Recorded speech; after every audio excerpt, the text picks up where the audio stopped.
Hello, filmmakers, and welcome to the Wedding Film School Show, a podcast dedicated to the craft, business, and personal aspect of running a wedding film brand. The Wedding Film School Show is hosted by myself, Jared Haskell, and my longtime business partner, Jason McCutcheon. If you're looking for free resources or to get your wedding film business off the ground, make sure to check out weddingfilm.school or check us out on Instagram for news, giveaways, and more. Hey everybody, welcome back to the Wedding Film School Show. Again, my name is Jared Haskell, and I'm here with Jason McCutcheon again. Jay in the house. What's up, man? My hair is parted the different direction today. That's great. Trying new things? Yeah, well, actually, my 6-year-old daughter asked if she could do my hair today. Okay. So I said, sure, and Yeah. I let her brush it. And if you're not watching on YouTube, this is a reason to check it out on YouTube.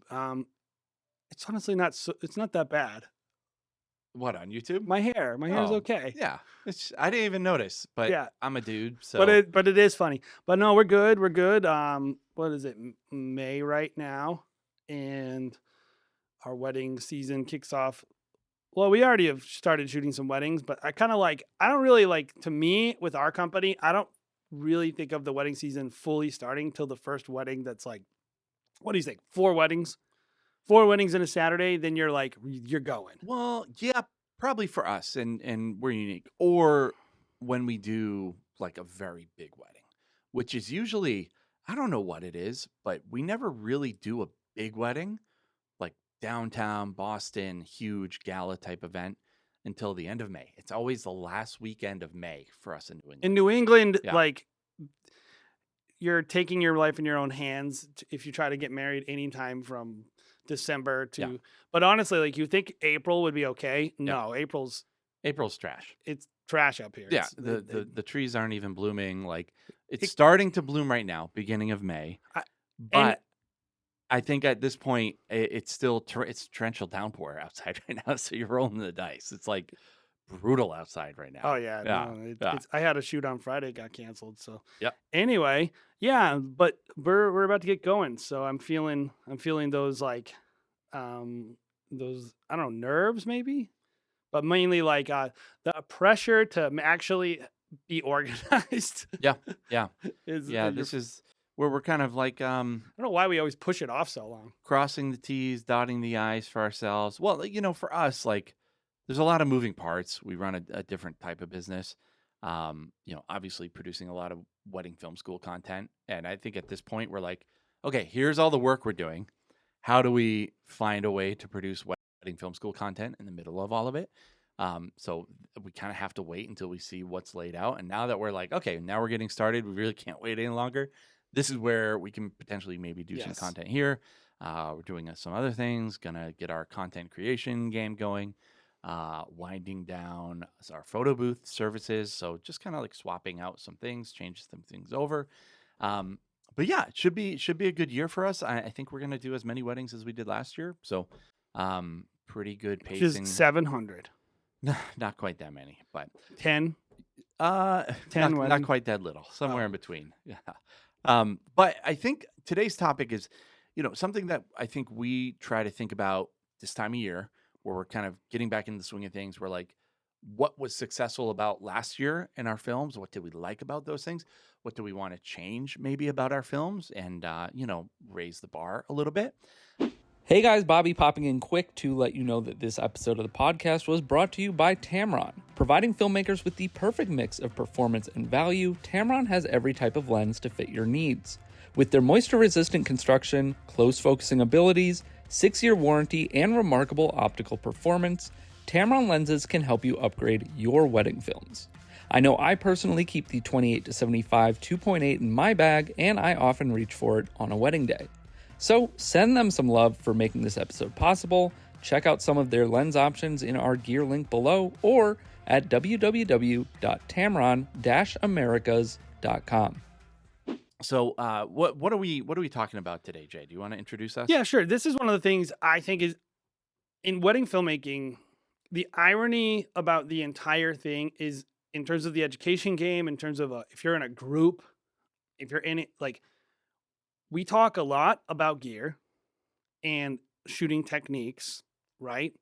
And we talk a lot about even like editing, using the platform. Like, oh, that's good editing, cool trick. How'd you do this? I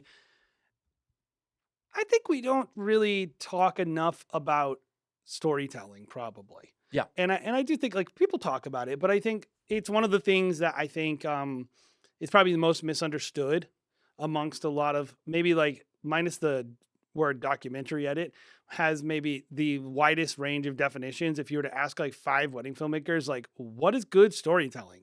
Oh, You would get like 100 different answers from 100 different people, maybe, like, and I think that's not, to me, I don't really agree with that. Like, I think good storytelling is actually pretty universal. mhm. And there's a lot of types of stories, but like what makes a story compelling, what makes something interesting to watch like this is kind of universal. So, going into the year, I think one of all of our goals is to tell better stories, Mhm. and to, maybe another way to say it is, make more interesting wedding films, make Mhm. films that connect with couples better and also the next couple better. Just that's better storytelling, Yep. right? And so we want to talk about 5 ways that you can improve your storytelling. And obviously, this is, I think we're primarily having in mind like the modern 4 to 6 minute highlight film with this conversation. I think a lot of this stuff will work in a lot of different things, but typically montage style wedding filmmaking doesn't have to be just music driven. I guess you could do this style editing really anyway, but we're not talking about like hour-long wedding films or, you know, Justin Porter stuff or anything like that. We're talking what most wedding filmmakers are making. So Right. we're talking about 5 ways. So what are those ways that we kind of talked about that we're going to kind of address? So what Y- are the 5 things that, and there's more than 5, by the way, but we Yeah. picked 5. Yeah. These are the 5 we're going to go over today, and we're going to dive deeper into them specifically. But number 1 is better production. Number 2 is better shape. Number 3, better pacing. Number 4, better scores, and number 5, better connections. So, um, before we kind of yeah, dive in. Maybe explain why, what makes you a pro at this, Jay? Because I think probably there's not a lot of people in the industry who watch as many wedding films as you. Describe what makes you qualified to even talk about story in general. I mean, I don't know that I'm qualified, but I definitely, if anyone is, maybe I am. But at the end of the day, like, I don't think I necessarily have better opinions than anyone else. But, obviously I look at a lot of wedding films. I watch, many films from people who submit them. I watch a lot of films from the industry's best, just to make sure I am also keeping pace, or, seeing what people are doing. I just want to make sure we're staying on trend and things like that. And then, we have a lot of films ourselves, right? Yep. And we have 3 different brands with 3 different storytelling approaches. Yep. And like, I'll say this about me. One of the things I don't usually connect with when people talk about like my storytelling style, and I've always thought like it's like a kind of a self-imposed limitation on someone's brand, because it's really your brand storytelling style. It's not you.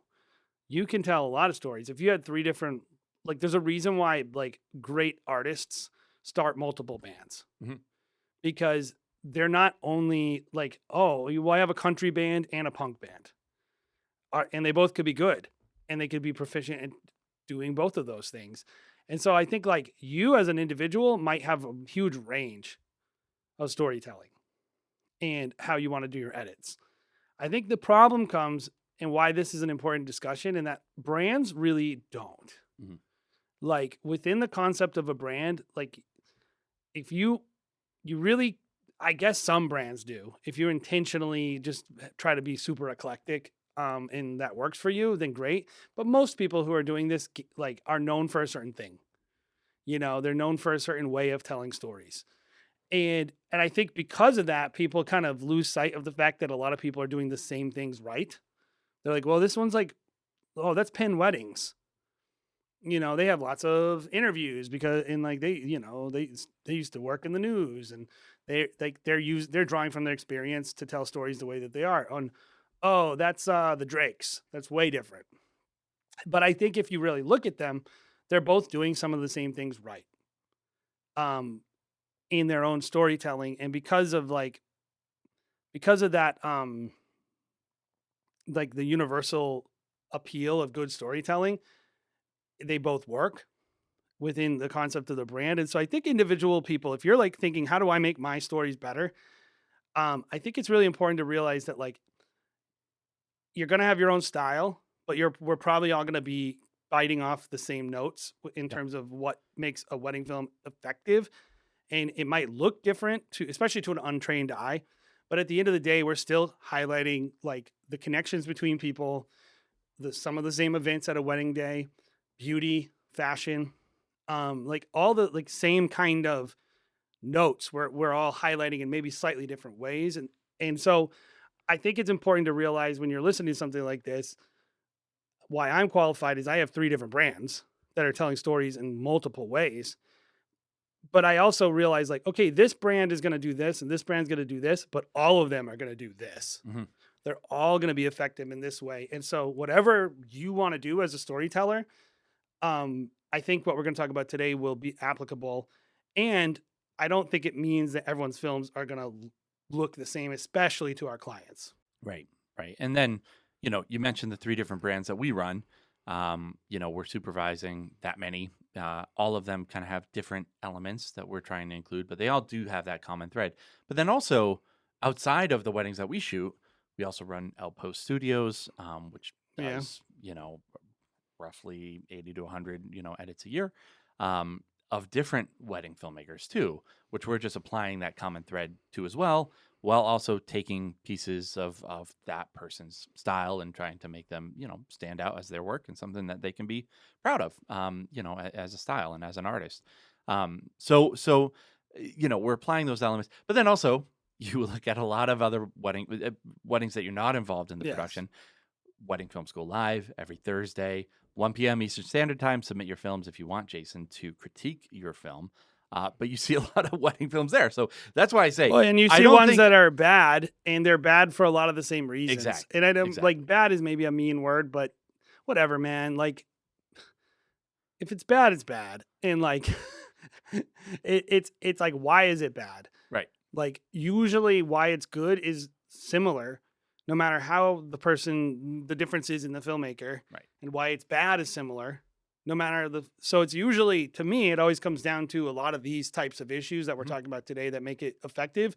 And if you're going into the year, everyone should be wanting to make better work. And I would look at these 5 areas first. And I would say, like, start with storytelling and work your way back. Mhm. So, like, don't just shoot better and then figure out what to do with it in your story. Decide what your stories want, decide what your brand identity is, and shoot for that. Mhm. And I think that's maybe a bit of a difference in our brands and maybe other people is we have like a storytelling approach and we make our shooting serve that. Mhm. Mhm. And we don't create stories based on the shooting or based on the couples or based on it's like, this is how we want to craft it. Yeah. And like, we're going to show up and collect the content we need to do what we do. Right. I mean, we talk about it all the time. The brand new videographer who comes in and kind of poo-poos wedding films and is like, I want to do something totally different. I want my couples to do this, this, and this. And anyone who comes into the industry and starts saying that, I'm like, you literally have no experience, because they assume that their couple is going to be the person, they're going to be able to tell their unique story. But anyone who's been in the industry for any amount of time realizes that some couples have no story. Their story is they met at a bar, Or they don't want they to had tell you. shots, and maybe they've been dating since high school, and they're kind of just like, we're getting married so we can have kids. Like, that's maybe an interesting story to them, but not interesting to really many other people. And just other people are more interesting than some people, and that's okay. You're telling a story for the couple specifically. So, what are the common kind of denominators? I think everybody who's shooting weddings should, before they get overly ambitious with the stories they're going to squeeze out of people. Yeah. Think about doing that to your father. Think about like shooting your own dad's wedding. Yeah. And think about how he would act on camera and think about how he would want to be portrayed, and then realize that there is a massive limitation, Yes. which is not you. Mhm. And yes, you can try to attract the couples you want, and that can help. But even that, you're not going to get everyone. And so you better have an approach Yeah. But that also, make sure your white balance is right. The people who would say things like this, it's like you look at their work, you're like, your white balance is so blue, dude. Like, what are you doing? So, what is up? uh, I mean, we talk about white balance all the time. I I know. just don't understand why this is such a It's hard just thing. an inexperienced thing. Like that's just it. And people get better. So it's good. But kind of leads into our first point, which why don't we dive in? Because we're kind of skirting around the edges. Uh better production, which white balance certainly falls onto under. But what are some things that you would say like it's the easy one, You're right? trying to Like improve your wedding trying to films. improve Yeah, your yeah. wedding films, super generic. Dive into specifics for me. How are some ways that people can get better in their production? So I think just in general, less mistakes. So you know the mistakes you make. If you're making mistakes, don't make mistakes. Like record the audio properly. Like you got to go through your work last year and actually assess it. And you should be doing that. You should have a running list as the season goes. But if you didn't, you should go back. And I will say, if you haven't done a wedding in like 4 months because of you live in a place like ours that's very seasonal, I think it's very helpful to go back and not just look at the end of the season work, but look at the beginning of season work and kind of just give yourself, okay, what are the mistakes I'm making? That's pretty straightforward. I think like where you can really actually what most people should be focusing on is my production serving my stories and my brand? Like, what can I do? Like, here's a great example. This is like a really weird conversation we have that I realized we had this a lot, but when I saw Facebook groups talk about this one angle, I realized like our way of viewing this angle is different than everyone else. We never call it a safety shot. What do we always call that shot? The wide angle? The wide angle. Yeah. Because it's telling a story that is like the what we're using it for is and it's an A shot. Yeah. Like that is not a throwaway shot. We don't look at that shot that way. We're like, I just walked into the office. The amount of times I walk in, I go, "Oh, that's a great wide shot." Like that shot is so important to me. It tells such an important story. It means I don't have to show like if we don't get time to shoot a great gimbal shot of the location, I can use that wide shot. Mhm. And it will show the person where they got married. And Yep. our couples are getting married in places that are very important to them. So the wide shot's really important. So like a shot like that, right? Seems like a throwaway. But a lot of people or seem to a lot of people, but it's really not. And I think that's in a production thing that you can improve. Like, what are the things that I have in the past overlooked Mhm. or that I have taken for granted that Mhm. what if I pushed them and did them better? Like that's probably the simplest thing to look at is what are the things that you have in the past? I don't really care about that. Well, what if you did? Yeah. Maybe it wouldn't matter. Maybe it doesn't matter at all. But my guess is like a lot of people's films will be vastly improved by actually composing a great wide shot Mhm. instead of like, meh. I've seen great filmmakers who will remain nameless who like everything from like the second shooter they work with, who they don't provide any good instruction for. They just are shooting. Like I'll be like, that was garbage. Like when I review the film, like, what is that? They're like, oh, that wasn't me. That was my second shooter. What? Why did you put it in the film? A, B. Why did you let them do that? Mhm. Like, it looks bad, but it's like, okay, are you managing your team better? Like, are you getting what you want out of your second shooters? That's part of production. Yeah. You know, like, do you walk away with just not enough B-roll or like, are your portraits too one-dimensional? I don't know. Like, Yeah. find some areas that you can tweak and tweak them. I think the more experience you have, the more you realize that production is just, you know, a series of very small elements that build this larger, you know, frame, this larger photograph or mosaic, right? Um, when you're talking about your audio, you're getting incrementally better over time, right? How can I get this a little bit better? There's a lot of things like that that go into the production that like it just comes with experience and getting frustrated in the edit bay and then coming back to it and being like, I need to be better at miking this person. I need to be ready for this kind of situation. Weddings I are out of need control. I need maybe to buy a $5 splitter for this scenario or whatever it is. You have the ability to make choices that are better on site. I also think exactly what you're saying. Like, a lot of times people's fundamentals are just so poor. Like maybe they're super creative and they can get away with a lot and it covers a lot of sins, it covers a lot of their mistakes. But at the end of the day, are Well, their and we're talking and we're fundamentals and good? we're talking about improving. Like Yeah. the market is not going to demand that you do your best. They'll reward adequacy. The market will reward adequacy. Now, for you to get the most out of the market, you need excellence. Mhm. And so, do you want to be adequate? Okay. Like there's a time and a place for it. Yep. But Some big things that I think when we're talking to maybe a little bit more of an experienced filmmaker here, um, what are your angles during toasts, mhm. ceremonies, dances? What's your composition look like? Like that's an area that you can get better. Like you said, don't have those throwaway shots. Yeah, They're like not throwaway shots. if there's an angle that you consistently do that is that you're like never show that. Yeah, Stop using it. Go pick something you like. or like invest in it. Buy a better Yeah, lens for it. fix Like it. fix it and make it better because there are better solutions to it. Like if you're charging more, invest back into yourself a little Mhm. bit. I also think that, and this is one thing that we've really haven't had a problem with, but I see just so many people, filmmakers in the industry, have an issue with is consistent staff and consistent teams. And they'll hire a second shooter for a wedding.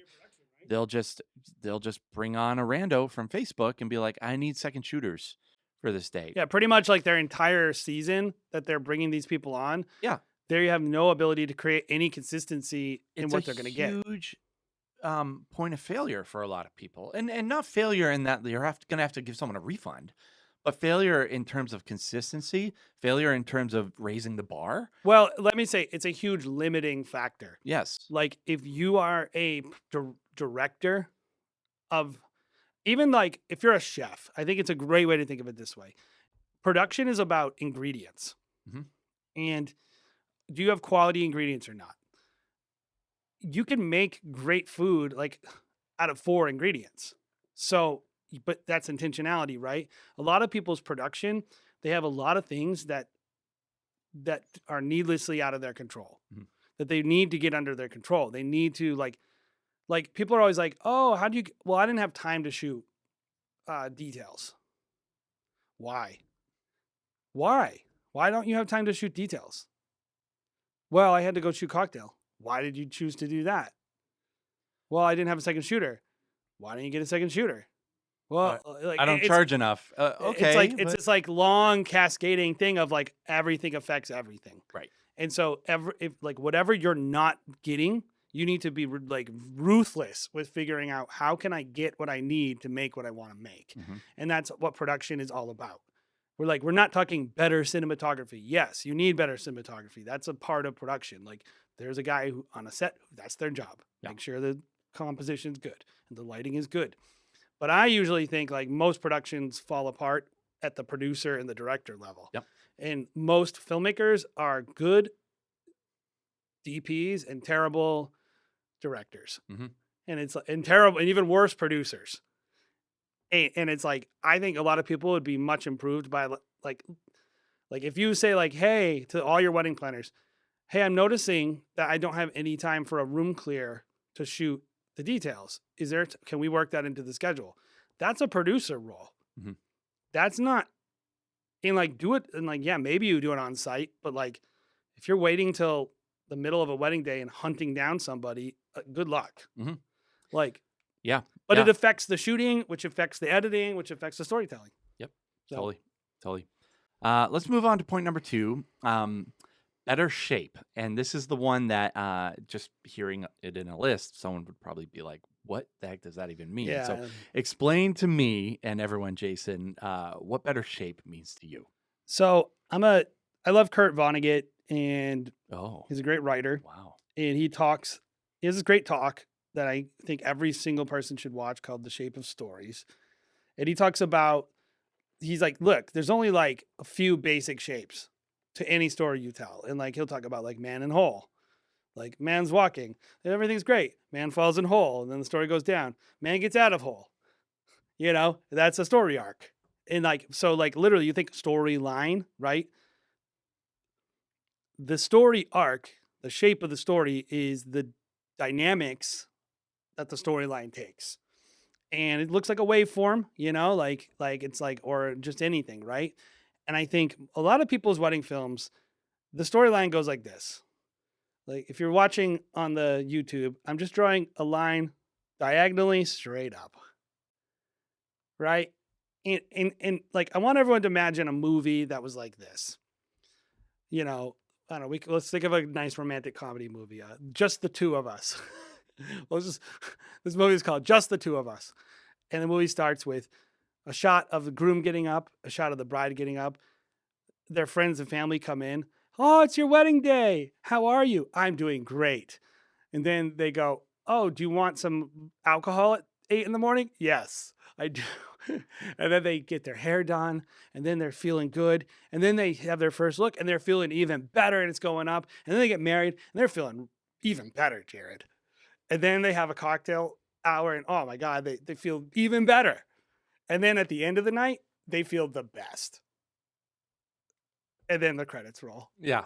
You're like, that movie sucked. Like, that movie was boring. Like, it was not, there was nothing to it. There was no tension at all in the story. It sounds like a script that was written by my 3-year-old, maybe. Exactly. Yeah. Oh, no, seriously, like for a long time, my daughter would not watch anything with tension. Mhm. There's a reason why babies like what babies like. And so some of us are telling baby stories. That's baby storytelling. And you do it for people who don't care about what's interesting. Right.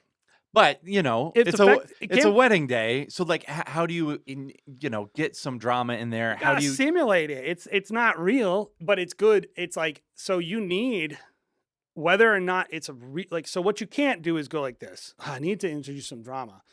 Oh, that family was fighting a lot. I should put that argument. I'll film the mother of the bride yelling at the photographer. Yes. And that was the pit. Or right? or like we did a wedding where, like, this is what I'm not saying. Like, we did a wedding one time where the entire limo team canceled on the bride an hour before they're supposed to pick 200 guests up on Cape Cod and bring them to like a private location. Mhm. They had to hire, I think, like 30 taxis, Mhm. like every taxi on the Cape, to take all the guests. I'm not putting that in the wedding film. Yeah. That is a bad moment. I don't want the bride to ever think about that again. The bride is crying. She was pretty much a trooper, but I felt bad for her. And like, I'm not going to put that in the film just because it creates drama. Right. What I mean is, how do you make it feel like the story has dynamics? Mhm. And give it a sense of dynamism and actual movement that wasn't just straight up. And so I think it really comes down to space, giving your film space and room to breathe. And we'll talk the next one we're going to talk about, which is pacing, and we should talk about what is good pacing in a film when we get to that. But a lot of it is like different people do it in different ways. Like some people, like it's all about like going between different emotions dynamically, like really silly moments to really intense romantic moments to that celebratory party moments. Some people it's super religious moments with. I just think like you have to have multiple emotional notes in your film. That's one way to do it. Another way is sound design. Like another way is going between stillness and action, but just like things that make a person feel like a little off kilter if they're watching it. Like you don't want a person to just know exactly what's going to happen when they're watching the film, even if you're telling like a chronological style editing where you're going like you are kind of just working your way through the day, which is fine. Like it's a product a lot of people want. Even then, I would at least change up my I might have a section where I have a really slow song in a totally different like shot length. Like I'm like, hold every shot for like 3 seconds for this section. And then this one we're going to cut really fast. But like we're doing that with intentionality because we want it to feel like there's an actual story arc. Yeah. Like this is a story I like. Like I might go like, I'll just use an example of the film we're doing with the BTS on Friday. That was definitely an upward trajectory. Like the actual weekend was just like, but there was like some emotional moments. They're crying, right? Okay, I know I can use that. I'm shooting the film and I'm like, okay, he's crying a lot here, but he's also crazy later in the wedding. So I know I got multiple emotions to work with from this groom. So how we implement them in the edit is about like, when do I want to produce some relief and when do I want to produce some tension? And so like we will cut like this crazy party and then we'll cut to him crying about all how much his friends mean to him.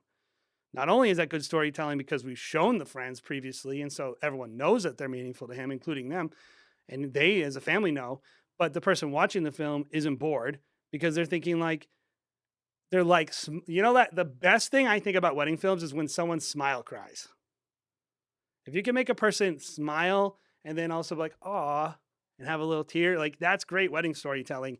And that's from dynamic story structures and good shapes, good story shapes, where you've actually taken a person on a bit of a journey instead of just this like, the worst, I think I see this a lot in wedding film school, is when someone, I'm going to say this, and Jared, on camera, if this is too mean, let people,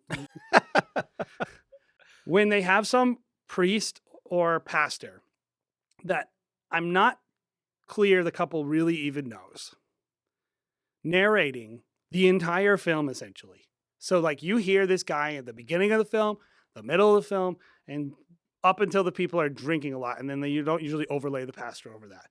But like, and you're just like, literally, this film to me, this film is ran by a guy that this couple has known for one day. And it's the same voice the whole time, same sermon, right? So it's got the same tone typically the whole time. And even if we laugh, it's a joke that he told. Mm-hmm. And I'm like, literally, guys, like no one cares about this guy. This isn't doing what you think it's doing. Right. It's actually really lazy. Yeah. So I think for somebody, because I can imagine people out there hearing this and being like, that's all great, but I'm shooting a wedding that's at a barn and these people are boring. Mm-hmm. You know, I think somebody who's kind of like starting out is going to be frustrated with this advice because they're like, I'm doing everything I can. You know, I think the first thing anyone can do with any wedding film, and I like your analogy to ingredients because it's exactly how I feel about wedding filmmaking too. It's like, what do you have? Yeah, what do you have? The first step you have to do in your process is go to the pantry and see what you have. Yes. See what your elements are. You think about it when you're actually filming it, which I think is a talent that you've, you know, developed over the course of a 15-year career filming weddings and storytelling and just doing video in general. And it's not a skill that people that are first starting out necessarily have. So if you're starting out, go to the pantry, go into your edit bay and find out what the moments are that you actually have, what you can make out of this. You know, it might not be that interesting to you that the sister is, you know, saying something that's just not interesting to you, but that's an element, you know, and if the priest is talking the whole time and he's boring and just met the couple and really doesn't know a lot of them, like, you know, that you have at least two different dynamics there. So, you know, take stock a little bit, I think is the first step. Yes. And then do what you can with it. You can't create a masterpiece with bad ingredients at the end of the day, but you can create something that's palatable. You can make a film that's not flat. Yes. With every wedding. And then when you're given the opportunity, that's when you have to knock it out of the park.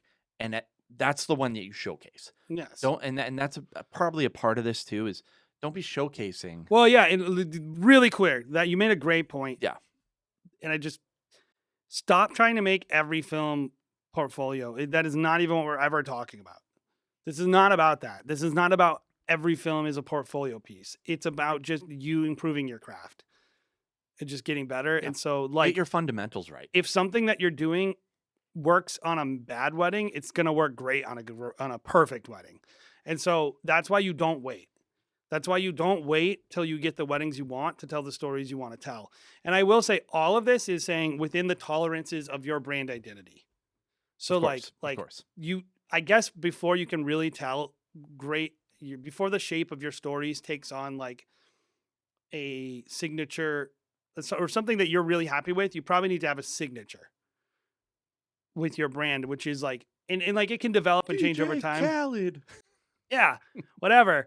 But maybe a better way to say it is like, like you're gonna hear some weird appropriated like um Caribbean elements every Drake album. Sure. Like it's like you know what a Drake song sounds like. He's gonna sing a little and talk a little, and then and have a couple good choruses. Like it's like I think there's like who your ideal couples are and what your storytelling style is, and then make sure it's dynamic. And just keep working on that to make it dynamic and keep looking for those elements. And like how you use bridging elements in your film is really important. Like it's all about that transition between one section and the other section is where the dynamics happen. Like if you have a guy who's talking and he's doing the whole like which I hate this in wedding films, even though like I understand it's valid, so whatever. But like when the whole wedding film is narrated like this, Sheila and John met at Worcester State in 1998 when they were only freshmen, and they knew that they were going to be the ones for each other. But then John's job took him all over the world, and it's just like this it's like this like guy just basically telling the couple stuff about them that they already know, that isn't even personal. And then like they'll have this soft music that's kind of awkward and weird, and the next thing they'll play is like this like drunk cousin telling this inappropriate story about college, and then they'll go back to the ceremony, and you're like, there's no rhyme or reason to how you're using these elements. Instead of taking the drunk cousin and being like, you guys used to love party, bam, bam, bam, and you like blast the party in. Like sometimes it's just sometimes it's just like you have all the elements, you're just using them in like unintentional ways. Yes. Yeah. And, Totally. and giving yourself like a moment to be like, am I just like throwing this in here? Because like, well, that's their cousin, they talked, and so they want them in there. And that might be some of it. Yeah, you might have to do that. But like, okay, like I know for a fact that there's like 3 types of toasts or things that people say. There's like super romantic, right? Super personal, and funny / entertaining. Yep. Pretty much. That's kind of it. Maybe with an exception of a poem or something that someone reads. Yeah. But in general, it's like, I'm going to take those elements and say like, it's not where do I need to put the cousin in? It's where do I need something funny? Yeah. That cousin was funny. Get that. Yep. Oh, where do I need something personal? Oh, that guy was kind of personal. Get that. Like, it's not just checking the boxes of putting the people in. It's checking the boxes of putting the elements in. And I think that'll help a lot of people too. Yeah. One of my favorite things that we've done in the last 3 years for one of our brands is create a longer film. We used to not even try to do anything over 6 minutes long. It was like, we'll deliver the highlight film 5 to 6 minutes long, and then we'll deliver all your, which I still think is ceremony, probably toast, dances, the best overall film, but for most people. But I actually really love the fact that we've been doing a lot longer films lately, like a 12 to 16 minute film, because I think it does tell a lot more story. Exactly kind of what we're talking about. We get the opportunity, and we actually require people to do the rehearsal the day before or the welcome toast, like 2 to 3 hours of coverage in order to produce this like 12 to 16 minute long film. And you really get a different element and a different side of people when you're able to capture the day before. It's not just going to be the emotional stuff like sister, the bride speaking, maid of honor stuff. Yeah. It's going to be college roommates who get up and say inappropriate stuff and cuss and, dirty jokes. And, it's a lot more fun generally, which just gives you that much more to be able to piece together. Something I think about like that thinking Georgia about film. the tone of the event and trying to really reflect the tone of that moment in your film with every part of the editing is really helpful. It's like, okay, was this low key? Okay, what can I that's a tool. It just gives you This is more more ebbs and formal. flow. Okay, Yeah. make it more formal. This was crazy, and I like sometimes I'll see like a crazy party, and they just keep the same like upbeat like wedding song that they Mhm. started the film with, and I'm like, that's a missed opportunity. Mhm. Yep. Like I always like to like. I think sometimes you need to purposely whiplash your audience. Yep. Well, that kind of leads into point number 3, which I think we're ready to get into, which is pacing, right? Pacing. Um, talk about bad wedding pacing versus Well, maybe and good also wedding pacing. the difference between like the shape of your story is like if you were to lay it on a timeline, what Mhm. would it be laid out? Like what would it look like? Where would the ebbs and flows be? The pacing is all about what's the velocity. Yeah. Right? It's like how quickly do story elements hit? How quickly do you move me forward in the story? And like I think bad pacing is besides bad writing is the number one thing that will make me turn a movie off. Mm. On television. Like if I am like, come on, get to the point. Or when you can tell they're just rushing, like you sell movies endlessly reshot and they're like trying to like rush past things and they're rushing in the pacing, like that's bad. So I think a wedding film pacing is the same, right? It's like, let's talk about this one thing we both hate. I think everyone has probably done it in their editing. So I'm not judging it. I'm because like saying I would never do this because I guarantee we've done this. Like I know we've done this. Showing every person walking down the aisle. Why is that bad? It's bad because it's not that interesting. It's bad because most people don't care about it. But it's bad to me because there's no interesting way to shoot it that doesn't feel like literally the worst pacing in the world. Where it's just like people like half walking and then boop, disappearing and another person appears where they were. Boop, boop, boop, boop. And like by the end of it, jump cut, jump you cut. end up with like 15 seconds sometimes of just like a mediocre handheld angle of people walking down and like instead of like, and this is one of the keys, is instead of like using your pacing to cover up your shooting mistakes or cover up boring things in the wedding day, you're using your pacing to just highlight something that's really boring. And that's what bad pacing will do. Bad pacing will highlight commonness of a wedding. It'll highlight flaws in the person's appearance. It'll highlight flaws in your shooting. Like how many times have you seen people who are like seeing our stuff that's like really shaky and if you edit it right, it looks awesome. It looks like you did it on purpose. It's like got that all that good energy, but if you edit it totally wrong, it looks amateur. Yeah. And it's like that's pacing. Yep. Yep. Yeah, I think there's a very generic template for wedding films, which is start slow and fast. And we do that a lot, right? With our wedding films, like 5 to 6 minutes. There's really only so much pacing that you can do in a wedding film, right? Like you're limited on time. Most songs are probably 3 minutes, 4 minutes long. So you're using these, if you're doing like a 5 to 6 minute film, you're probably using 2 different songs at some point. Usually you can probably only do a low point and then get to a high point, right? But I would say think about it differently. Again, go to the pantry, see what elements you have, and then I would go into music after that and say, what can I highlight here? What are the main ingredients? Is it mostly high points? Is it mostly like these elements that are like really energetic, really fun? Is that going to be 80% Well, and of my also film? how quickly, what's the distance between high points Yes. is usually what it is. It's like Because I think you can start a film with a high point, sure. bang it out, like do like almost like a prelude. It actually buys you time.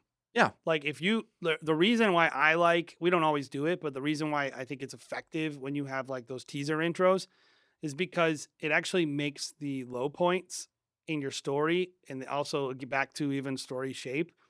But pacing too is you don't need to go as fast now that you've given people the relief of showing them how dope it's going to be. Mm-hmm.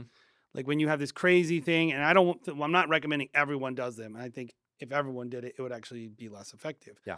But whatever you need to do, the reason why I like it is my point is a pacing reason, which is I really like to have the freedom with some parts of our edits to take a little bit of time and not make like a really human moment that's really personal and not have to rush it.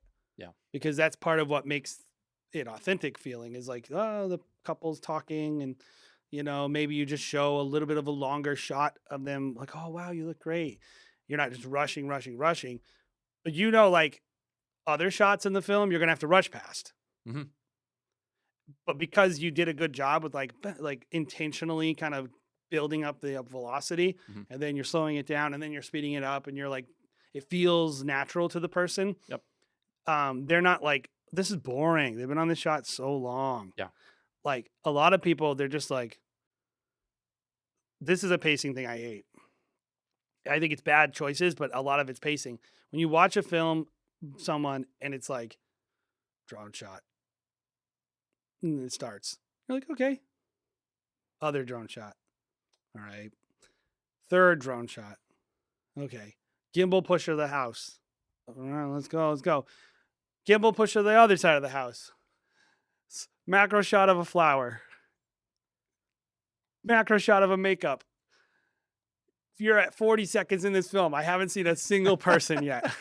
Yeah, no, it's the equivalent of like a person who tells a bad story and like telling you a story like in Yes. person.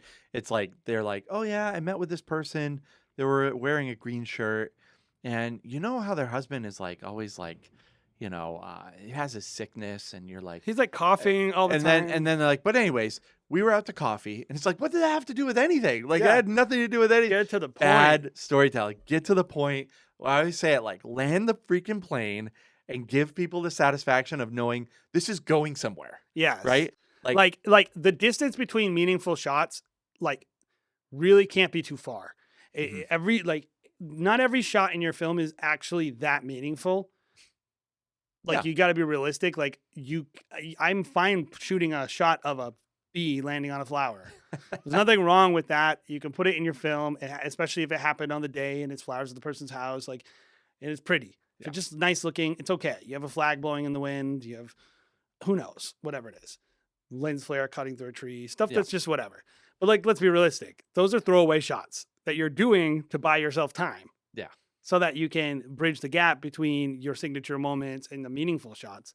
Sometimes I'm like, yo, you've done like a minute, 2 minutes of a 4-minute film, and you have not satisfied my need for understanding this couple, moving the narrative along, actually getting it's like just because the song has a 40-second drone before anything comes in doesn't mean you need to A, play the whole 40 seconds in your film, B, edit it this boring thing until the beat drops.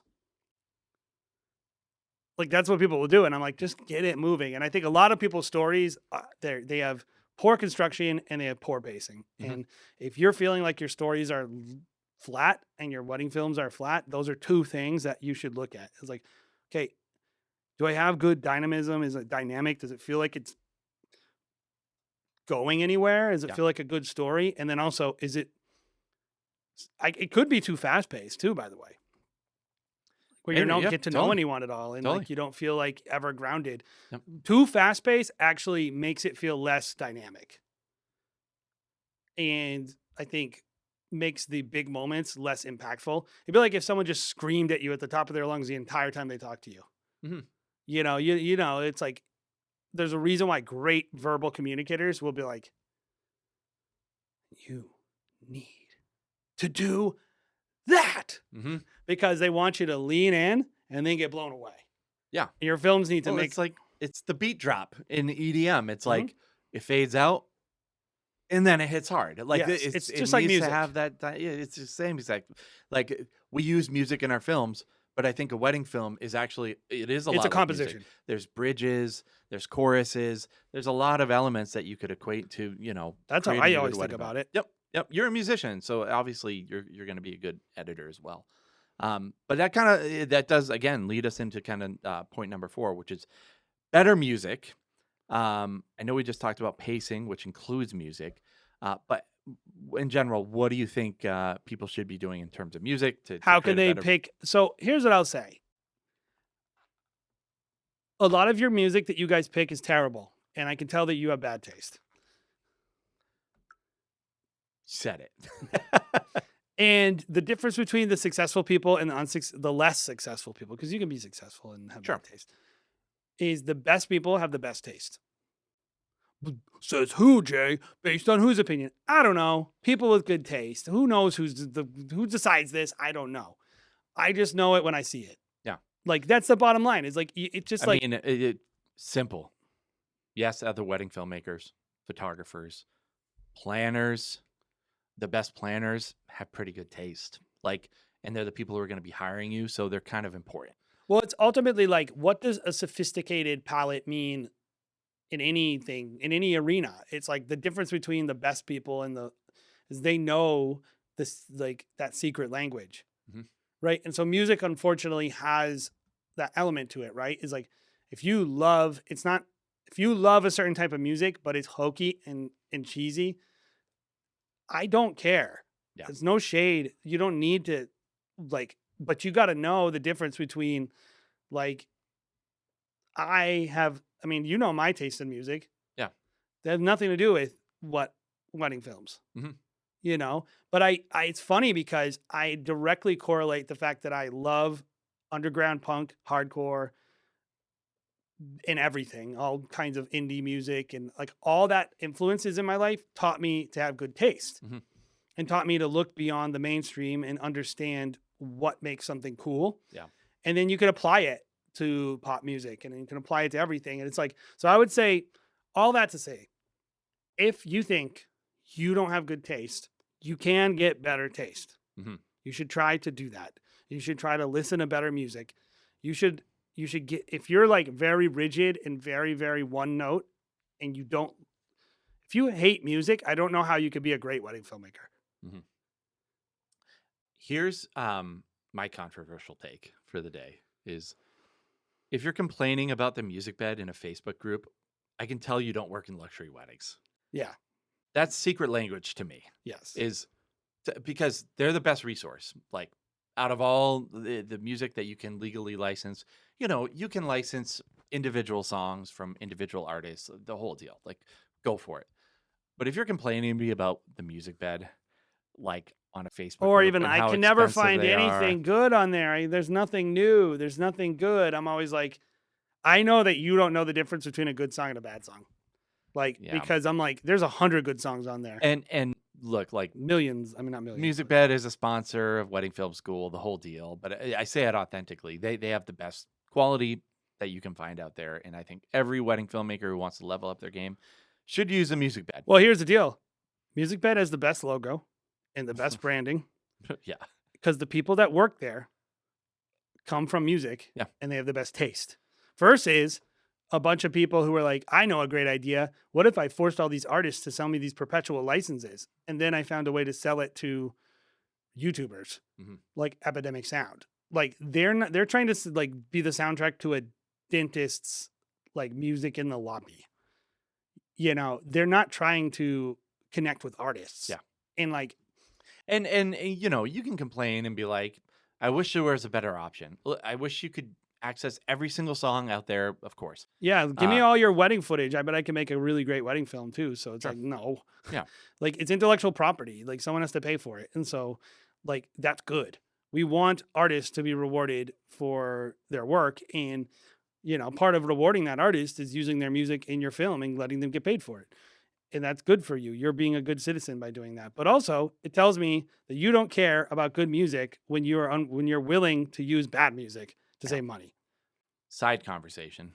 How long do you think it takes before people start producing music using AI for their wedding films? I saw one guy try it. I've tried it, actually. Yeah, that's right. I You would created a song say- about our guy Travis. I also, Lindsay from the Rev, I wrote a song about. I think it's a long ways off. Mhm. Not as far as people think. Well, I think a lot of people think but it's here. No, it's not here. Okay. Like all this stuff is in beta. Like, you can't get access to. Right. And there's a lot of legal stuff coming right now with, like, who did Google A lot of it's garbage. By the way. source So to it's create just- their AI to be able to create music. And The problem with it right now is that it's not a human, and a human knows what human has taste. Robots just are algorithms. Mhm. So there's a bit of a weakness there, and also instrumentation is tough. Yep. Like there's one where you can actually control the composition of the thing, and I've used it a bunch, it never is. It's never on. Mhm. It's. I don't know. We're a ways off. But in terms of better music, yes, you should pick better music and have a better score. And yeah, you need better taste. You also need to know if you're doing the previous two correctly, which is better story structure and better pacing. This will inform your storyline a lot.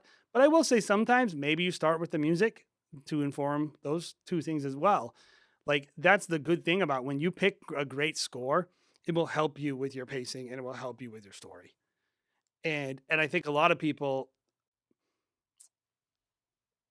it doesn't match the couple, it doesn't match the day, it doesn't match their brand, it doesn't match like it's not always like you have picked bad songs. That some people they just pick bad songs. They don't know what's good songs. Usually I'm like they don't know what is appropriate songs. And I think that's tough, man. I don't know always how to give people it's like you watch a film, right? And you just go, that isn't right. Mhm. Right? And it's hard to say like without saying like, well, that couple's not fancy enough for that.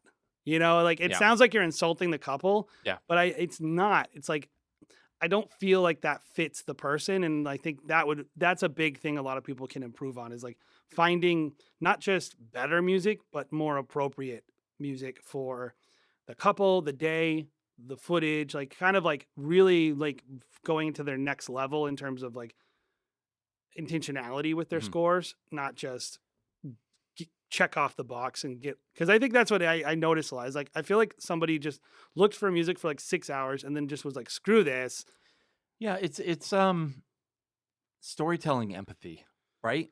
Like I don't know if that's the right word, but it's like understanding what fits, understanding people, understanding the interaction with people, and then understanding a score that would match that. Like that takes a lot of practice. That takes a lot of like just understanding what's going to move people emotionally and how to interact with people. Like, so You I know would, what is something that's been helpful to me because it's not something I'm interested is like the fact that we always talk to our couples about the music they like has really helped me understand the words that they use. So they'll be like, "Oh, I want a song like this." And then I say, "Okay, what do you like?" And they're like, "I like this and this and this." I know what they mean now. Like some people like, "I like singer-songwriter," and they might mean like Sufjan Stevens. And the other person might say singer-songwriter, and they mean Ray LaMontagne. yeah. You know what I'm saying? And it's like knowing like who your couples are will help a lot because like if I'm watching a film like where I'm like that couple like they literally like that song Trouble, Trouble, Trouble. They do not like Sufjan Stevens. And you put a Sufjan Stevens over that couple, them people, they're gonna be basic white folks. They're not gonna look cool and hip. They don't look like Brooklyn people. It's not the right music. And like I know that because I'm a snob. And I'm like, nah, those people they would hate this. Not only would they hate it though, I don't think it matches. Mhm. I'm looking at them, it doesn't match. Like the fact that you saw a Ray Roman film and you want to copy it, and then you're like at this barn, and you're like, and you got this like music that's like Yeah. this epic thing, and you're like, you bought an FPV drone, Yeah. and it's like, oh, I always say being observant and being a good listener with your eyes, right? yes. Like if the guys are drinking like Jack Daniels when they're getting ready, I can tell you probably two different things. One, they grew up drinking Jack Daniels. Their whole family drinks Jack Daniels. They're a Jack Daniels family. That's a certain type of person who's probably gonna like old school music because Jack Daniels is an old school drink. I have nothing against Jack Daniels. For my first whiskey I ever tried, And I cheap. still like And Jack cheap. Daniels. You can also have hipsters who drink it ironically, Yes. and they're like, yeah, Jack Daniels, like, you want We're some Jack, you have to understand the difference there. And that informs me about what kind of music. Yeah, they're you probably can have gonna people like. with great taste who are drinking PBR Yeah. because it's nostalgic versus people with bad taste drinking PBR because they think It's the most their authentic thing in the favorite world beer. to them. Yeah. And and there's nothing wrong with either. then what is the difference between those two people and someone who's drinking like a Woodford Reserve or like These are elements that, like, as storytellers, like, this is the problem. One of many. A lot of wedding filmmakers are techies, nerds, love cameras, love production. Yes. We're not storytellers. And we're So, not culturally interested in the world. yes, we want to talk about color scopes. And frankly, I mean, that's not my strength. Like, I'm much more of like listening with my eyes, telling story. How does it all feel? How But does it come also, you're together? much more art and fashion. Yes. Art and fashion is where the music side comes in. This will help you make better music choices. Yep. If you don't understand art and fashion, you will have and food and travel, you will have a really hard time picking great music. Yes. Yes. Like you might be able to, you can do it, but Yep. like if you're just literally like copying movies, I think it's much better to be informed by art and fashion and travel than it is to be informed by Right. cinema. And I would say the same way that I have to work on what are the specs of these cameras and like what are the different, codecs and stuff that I'm just like Not interested in. not interested in the slightest. Like I know we do a wedding film podcast and all these things, but I'm like, I don't know. I just do whatever they tell me to do because people get techie about this and I can learn this in 1 second by just watching a YouTube video about it. And I couldn't care less. I care about the end of the day, what the film is going to be. Yes. And the same way I have to work on just like, hey, I'm going to get better with technology or whatever, with, what is the newest, greatest, scopes and color correction, all this stuff. The same way I have to get better at those things and just work on those things, I would say other people have to get better at the culture side. Oh as yeah, well. yeah. I mean, if you don't know how to dress, learn how to dress. If you don't know what sounds good, listen to people who are cool. Yeah. Not people who I think this is particularly true if you are very part of a very certain culture. Like if you're like really, really like super Christian and you only listen to gospel music, or you love country and you only listen to country, or you love hip hop and you only listen to hip hop, it's extra hard to make good films because you're having to work so hard to pretend to be something that you're not Mhm. and learn a language that you can't speak. Mhm. And I would say like that's what I see with overseas editors. And some of us in the States edit the same way. Yeah. We're almost like trying to imitate something. We're like, I don't really, is this like a good kind of wedding song? And you're like that's why people go like, oh, choose chapters. Because what they're really saying is, I don't know what a good wedding song is, but I know this will probably work because other people with good taste have used it and they're not wrong. And it's okay to use chapters. It's great. But you should pick chapters because you want to pick chapters. You should pick it because you know it's the right song for the couple and the day. Right. Right. And the only way to do that, the only way I know how to make a better score is to know the difference between a good song and a bad song, and the right song, appropriate song, and an inappropriate song. The only thing I'll add to this whole thing is definitely some of you guys, sound design is going to be something you're going to want to work on. Mhm. Like you might have great taste, but maybe you can go level up and you want to make better films, maybe including a little, that's part of your score.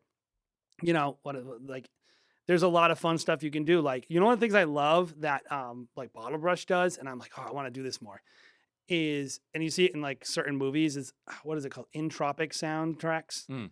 where they use this music in the video as part of the soundtrack. So like if the couple's like listening to a song, getting ready, you have it in the background kind of playing so you won't get flagged. Mhm.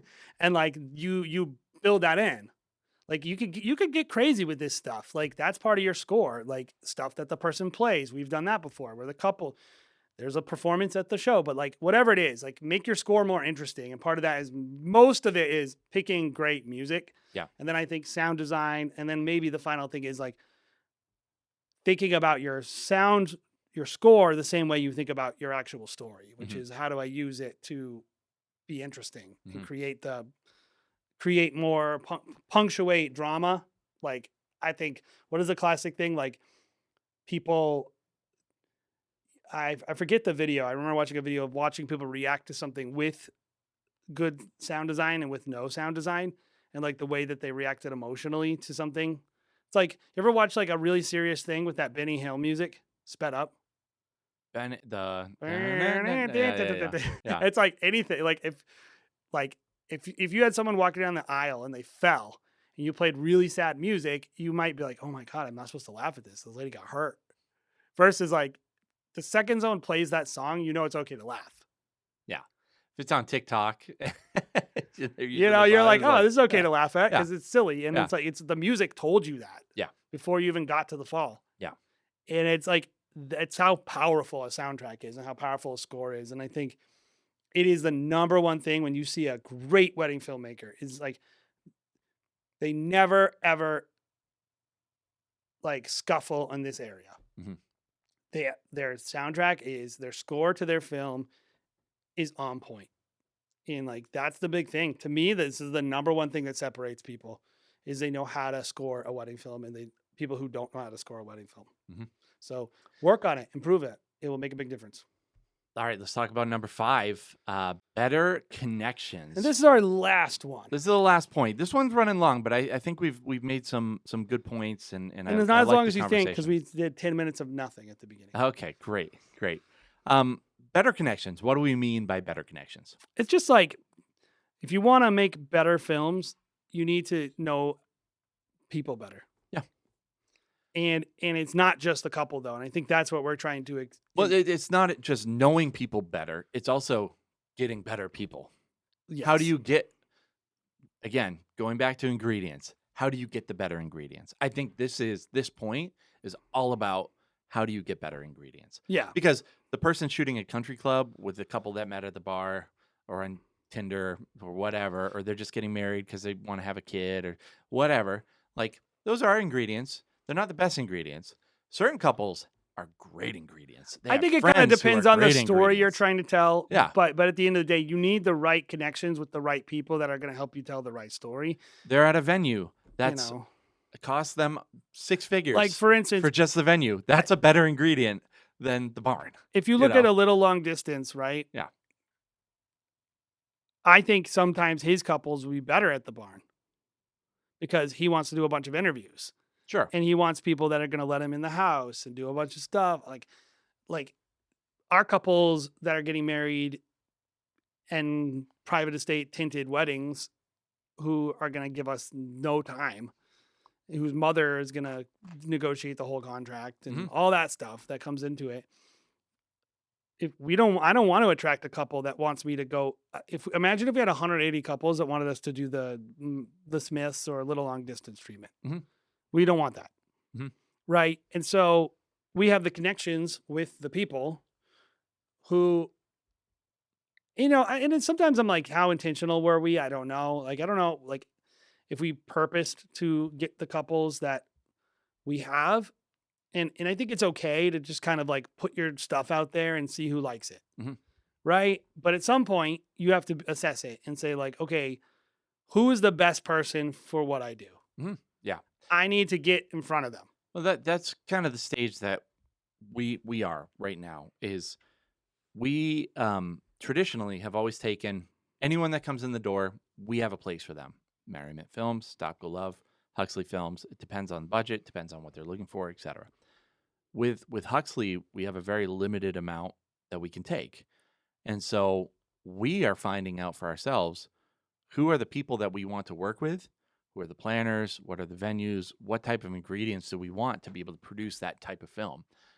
What type of planners attract a certain type of couple that might not work so well with this very specific Yes, and film some of that it we're will trying to just, make? I think it's happened naturally to us and probably will happen naturally to you. But You attract what you put out, and then you attract people that have a similar vision. And I think that's one thing that I've noticed about moving into the luxury world, that we're like, we're attracted to certain types of people. Like there's certain luxury planners that, like, I don't know, I probably wouldn't want to work with, even if they were going to pay me $25,000, because it's like it You're would not make you do a certain thing that maybe you wouldn't want to do, and the money well, isn't not just even really wouldn't worth want it. to do, Or couldn't do. couldn't do. Right. You would be at risk to try because you're not sure you could nail it. Yep. And I think your quality of your connections, and I think what I was saying initially too, is the depth of your connections will determine your films in so many ways. Like not just who you know, but how well you know them. Mhm. Like sometimes I'll talk to people. This is a great example.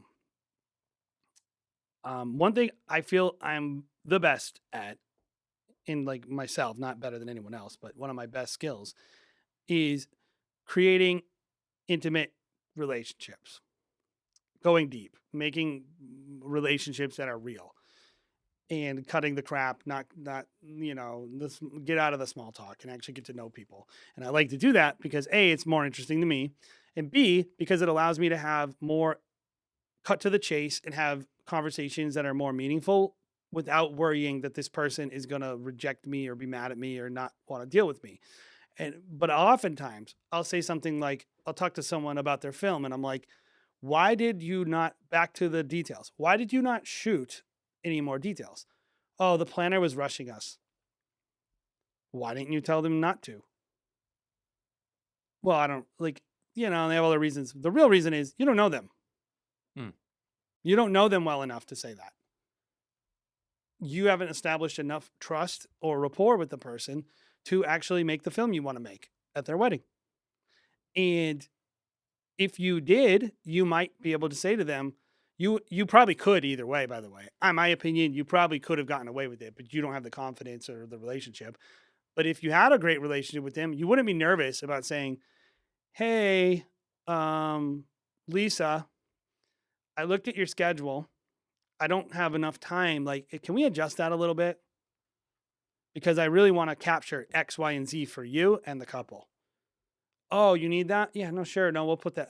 We'll put that in there. And what time do you want to? Oh, yeah, I'll be there at 4:45 to shoot those details. Can I have just a 5-minute room clear? Yep. That is a relational discussion. Yeah, and I find that certain people will be very open to that. Yes. Certain people will not. Mhm. They want to put every videographer in a box and just be like, well, the videographer always wants this. It's like, you can tell certain like people in the wedding world kind of like feel that way about different vendors. They just want it to be boilerplated for everyone every single time. And the people that we like to really work with, it's a relationship thing. Yeah, we And- want and it, collaboration. Like, we Yeah. want collaborative partners. we want collaborative partners, and then it also depends on who we're working with too.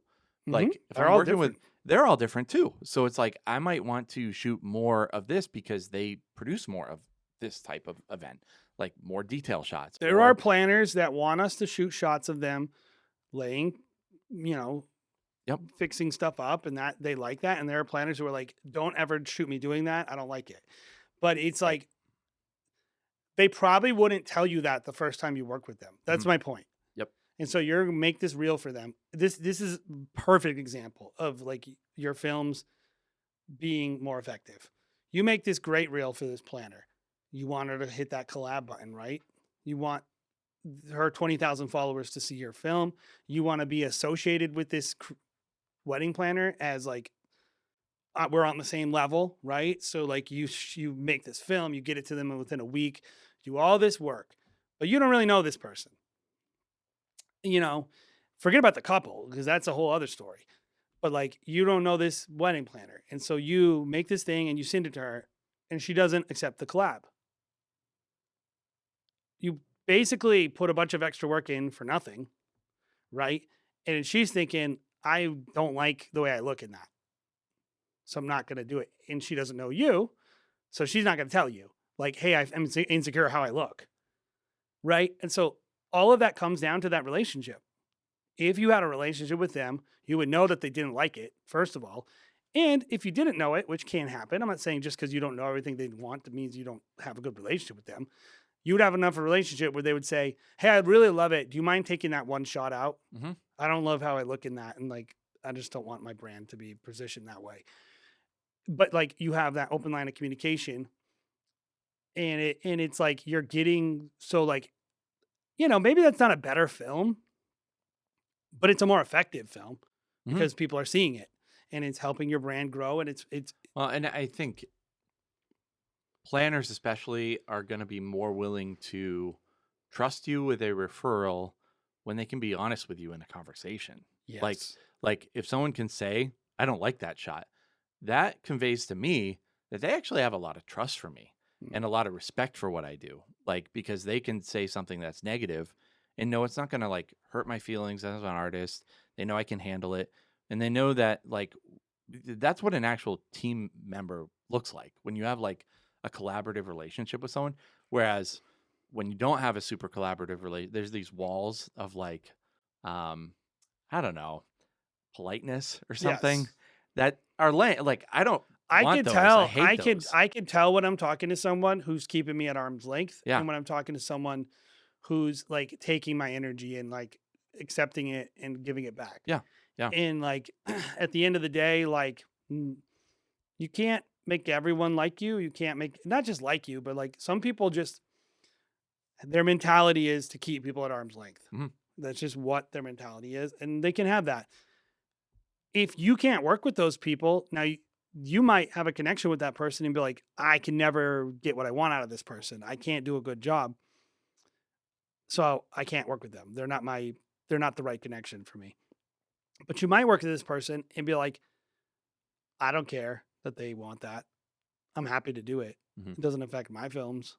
And you might be the only one. There might be 5 wedding filmmakers who are offended at this person. And you're the only person who's just willing to do exactly what they want, and they give you all their weddings. Mhm. And it's like that's relationships. That's that connection and listening and understanding this person. And it affects your films because it will give you access to better quality content potentially. And like I think like your connections with your couples are of course part of it. Like making better human connections, understanding people, listening, like kind of what you were talking about with Jack Daniels, right? Hmm. That's a connection with a person. Like I'm not a drinker, right? If a bunch of guys are pouring whiskeys, and I'm sure a lot of people do this. And so I think like if you're hearing that you do this and you're like, oh, I don't do any of the other stuff, but I do this. Great. Good job.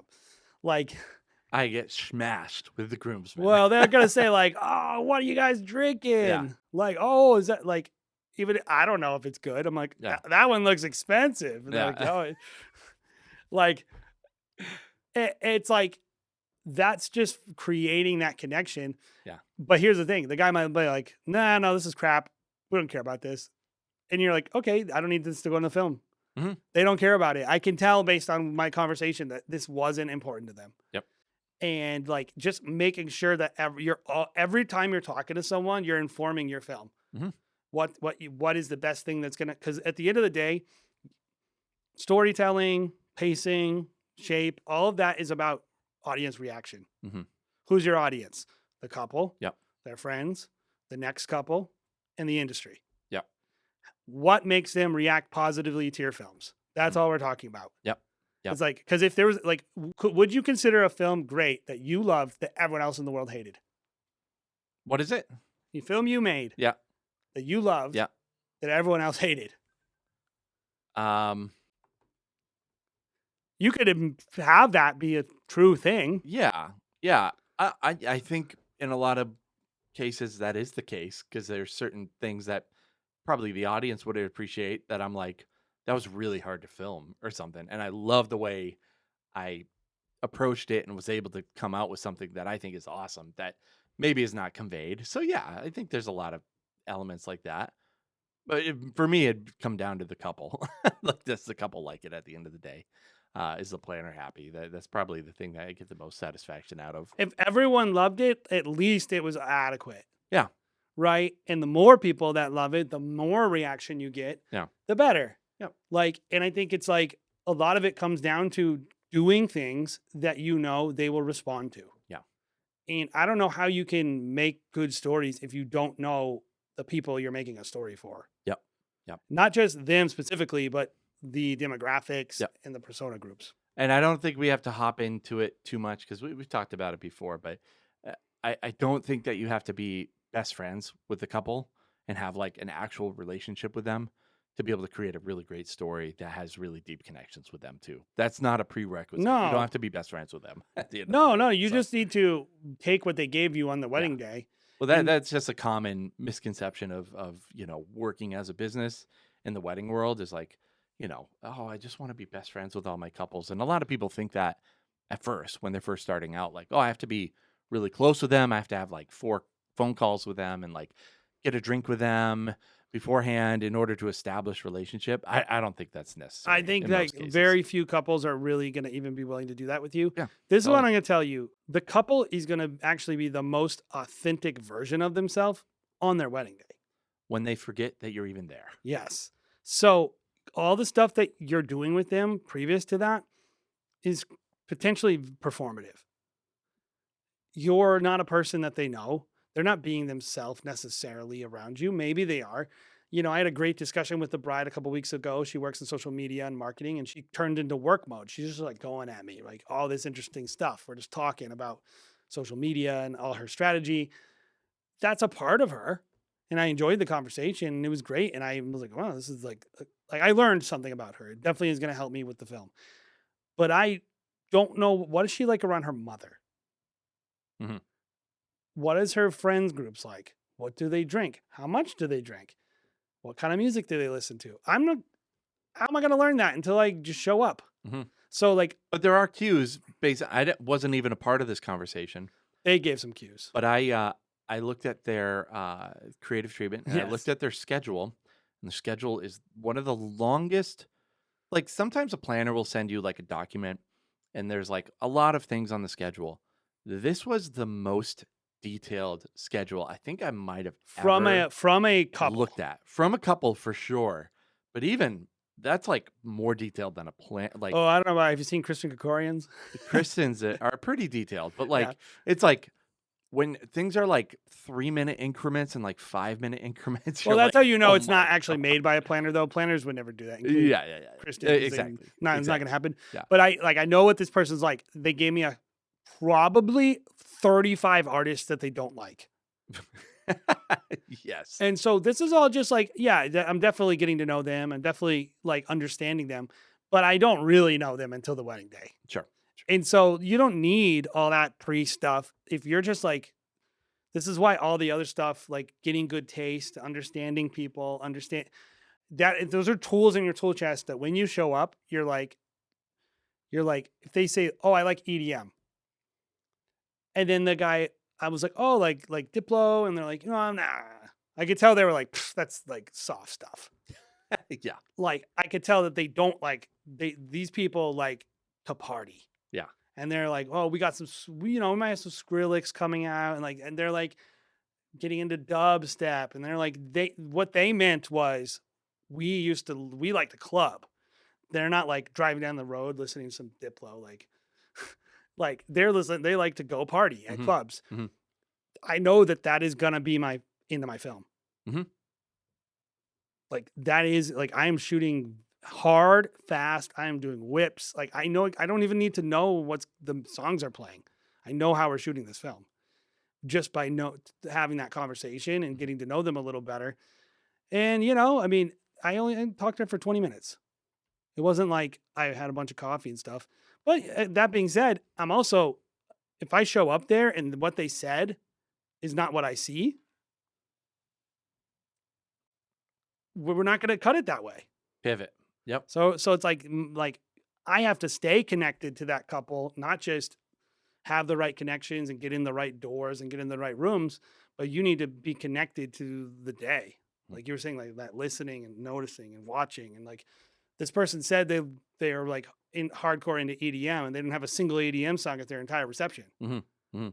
That's happened to me so many times, Jared. Yeah. Yeah. And Yeah, well, it kind of gets into sometimes when people are describing themselves, what they are describing is not themselves. They're describing their most idealized version of themselves. Yes. Right. And so, like, I think there's a balance there too, of like, yeah, you show up and they're not quite. How many brides say this? Our reception's going to be crazy. Our friends are crazy, and then you show up and you're like, this dance party's pretty mild. Yeah. I'll talk to some other people who are like, yeah, we'll probably dance, and then they're crazy. Like that's not a defining part of them. But for the bride who's like wants to be seen as like, we're crazy, we're gonna drink, Fireball beforehand. That's crazy to them. It's like, okay, we can kind of give them a little bit more edge in the film at the end of the day. But I'm understanding that's how they want to be perceived. yeah, the relationships Yeah. that you're forming with people aren't ending the second the wedding day starts. Yes. Like you're still learning who they are. Mhm. You're still learning who the wedding planner is. You're still understanding the venue managers. You're everything is about like making people happy. Mhm. Yep. Yep. Every single thing about wedding filmmaking as an industry. Yep. Maybe the art form is about you telling a special magic story, but in reality, the industry is about making people happy. Mhm. Yeah. And that comes with getting in front of the right audience Yep. with the right connections, not just knowing the right people, but then when you are connected with them, actually listening. Yep. And that's really you do that and you're going to tell, maybe a better way to say is more effective stories, more effective wedding films. Like whether they're better or not, like you could do something way more effective that a bunch of people in a wedding group scoff at. Oh, that's so generic. That's so boring. It's like, who cares what those people say? Have they ever given you $1? I know most of them haven't given me $1 for all my free content that I do on Wedding Film School. So I promise you, they're not going to give you $1 for your wedding film. So who cares what they think? If it's more effective with your audiences, which is, wedding planners, venues, and couples, Mhm. it's a better story. Yep. Yep. Well, let's close on that. Good episode, Jay. I enjoyed today's conversation a lot.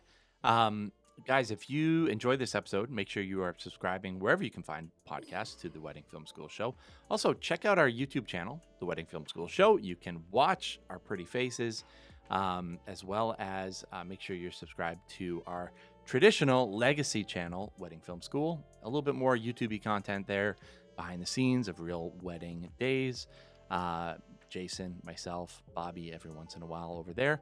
And we also do a live show every Thursday on Wedding Film School. Jason with Bobby, 1 p.m. Eastern Standard Time, where we critique your wedding films. If you want to have your wedding film critiqued, go to weddingfilm.school. There's a submission tab there that you can submit your own wedding film. Just make sure you have all the music licensed. And lastly, check out the Facebook group, Wedding Film School, where we have a thriving, very active, very experienced veteran community to answer questions and just promote everything wedding film related. So Yes. hope this has been a good episode for you guys and a deep dive into the way Jay and I think about our wedding films and other wedding filmmakers out there. We'll see you next time here on the Wedding Film School Show.